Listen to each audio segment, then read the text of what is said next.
السلام عليكم، يا رب تكونوا بخير. هنعمل يا جماعة مخلل اللفت. ده أحلى مخلل بيتعمل في الشتاء يا جماعة، طعمه في منتهى الجمال. حتى في الصيف كمان بيبقى حلو قوي، بس في الشتاء بيبقى له طعم خاص، وطعمه بيبقى حلو كده عن الصيف برضك. الورقة دي يا جماعة دي أنا بنعملها محشي. في ناس كتير ما يعرفوش إن هو بيتعمل اللفت بيتعمل محشي. الورق بتاعه بيتعمل محشي، والله يا جماعة بيبقى جميل جدا، يمكن أحسن من محشي ورق العنب. جميل جدا، وانت كمان ممكن تحوليه لمحشي ورق عنب. حابه اعمله مع حضراتكم مره في فيديو تاني، لكن دوت انا عاملاه علشان محشي، عشان اعمل مخلل اللفت. بصوا يا جماعه الورقه بتاعته جميله جدا وكبيره كده. الاول احنا بنجيبه كده، يعني في ناس بيشتروه بالكيلو واحنا بنشتري بالربطه عندنا كده. بتجيبيه من الأرض، ما بتغسلهوش الأول. يعني الأول بتشيلي منه على قد ما تقدري يعني الطين والحاجات اللي بتبقى موجودة من الأرض، بس باحتراس علشان ما تلوثيش كل الثمرة بتاعة اللفت.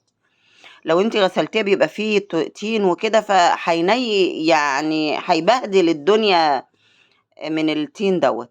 فبتحاولي تشيليه كده بطريقة بحيث ان انت ما تبهدليش اللي هو اللفت يعني. انا هعمل الراس وهعمل حبة عوادين من اللي انا ماسكاها في ايدي دي. بصوا يا جماعة الورقة جميلة ازاي، الورقة عجبني قوي، اصل انا بحب محشي اللفت. طعمه جميل جدا، حتى لو كترتي فيه حبة سمن كده بيبقى حاجة جميلة جدا. اهو بصوا يا جماعة الورق، انا هقطع الورقة الحلوة. الورقة المخرومة او الورقة اللي فيها اي حاجة ديت هسيبها، مش هستخدمها. اهو بصوا، بسم الله ما شاء الله، جميل جدا. ال- المحشي اللي هو اللفت ده جميل لما بتعمليه كده، بتاكليه مع اي حاجه. طبعا المخللات بتتحط مع اي حاجه. بصوا بياضها جميل ازاي يا جماعه، بصوا جميله ازاي. محدش يقول ان هي اتلوثت ومش عارف ايه وكده، لا ده انا بشيل ال- الطين اللي بيبقى فيها من الارض، وبعدين بغسلها مرتين. اغسلها دلوقتي لما اخلص تنظيفها كده، هغسلها، وبعد كده لما اقطعها اغسلها كمان مره. بصوا يا جماعة ادي الورق وادي اللفت. في كمية تانية، بس انا يعني قلت ايه اصور مع حضراتكم دولت، والباقي بعمله براحتي يعني. ده هاخده اغسل الورق، واغسل العوادين والثمرة الراس ديت بتاعت اللفت. في ناس بيحبوا العوادين ديت قوي، يعني زمان كنا بنعمل العوادين مع الراس. دلوقتي بقى في ناس بتحب الراس دي اكتر وكده.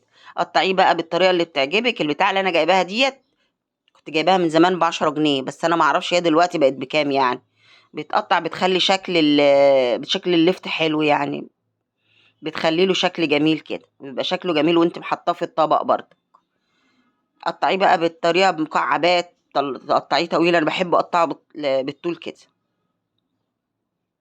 وتقطعيه بقى عكس التقطيعه، بتبقى شكلها حلو قوي.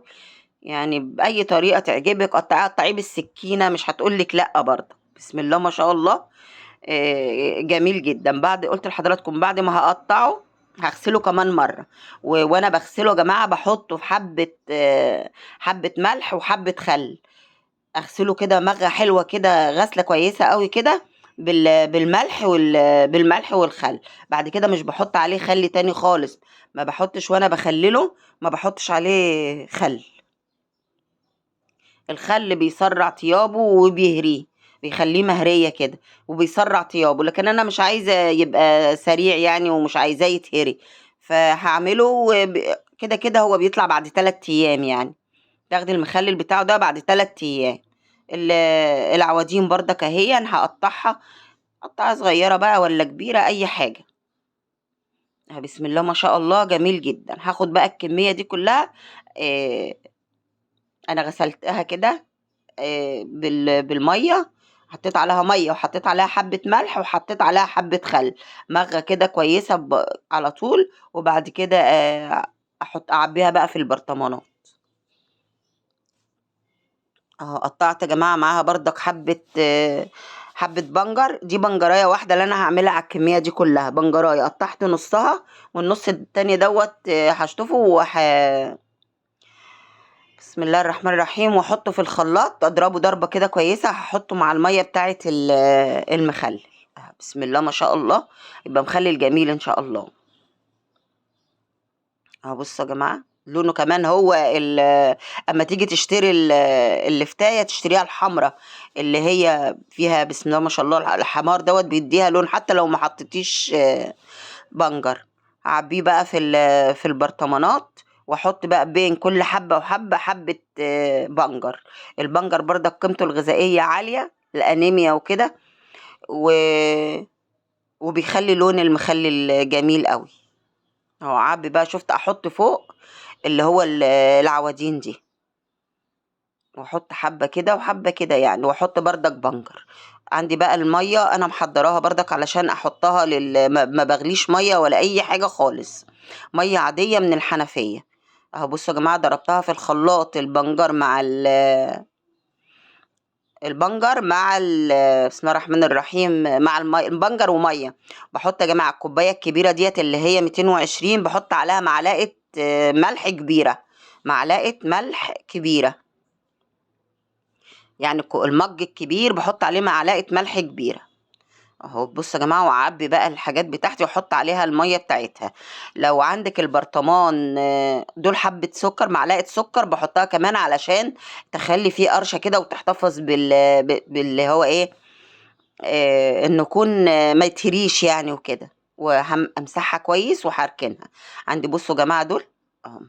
هعبي دولت بقى في الازايز. الازازه دي يا جماعه بتقعد معاكي مده طويله، ممكن تقعد معاكي شهرين، شهر ونص كده يعني. لو انت عامله كميه كبيره، بدل ما تعمليها في برطمان. معروف ان الليفت روحه ضعيفه يعني، ما بيستحملش وقت كتير. او تعبيه بالقمع كده عادي يعني، الميه بتاعته بالقمع كده عادي. الملح يا جماعه على المج الكبير معلقه، معلقه كبيره ملح. وبحط على كل الكميه دي انا حاطه عليها معلقتين سكر. بصوا يا جماعه، خلي بالك احسن حاجه للمده الطويله الازايز دي. اي نوع من انواع المخلل عايزاه يقعد، الفلفل يقعد فيها 3 شهور هو والخيار. اهو بسم الله ما شاء الله جميل جدا. انا واخداه الطريقه ديت يعني، في المخلل الازاز ده عاملاه على القناه من 3 سنين. بسم الله ما شاء الله في منتهى الجمال. بجد انا مجربه الطريقه ديت، ما بغليش ميه ولا بعمل اي حاجه. لو تقعد معاكي دي على ضمانتي، تقعد معاكي لحد المخلل بتاعك كله ما يخلص. خاصه اللي في الازايز ده يا جماعه، والله جميل جدا. وانتي يعني اول ما تخلصيه تجيبي قماشه كده زي اللي انا حطاها ديت، وتحطي فوقها الازايز والبرطمانات بتاعتك عشان لو سربت ميه ما تبهدلكيش الدنيا. الطريقه دي جميله ومضمونه وعلى ضمانتي، اتمنى ان انتوا تعملوه بيها. والله مش هتندموا يعني. اتمنى وصفتي تكون عجبتكم، والسلام عليكم ورحمه الله وبركاته.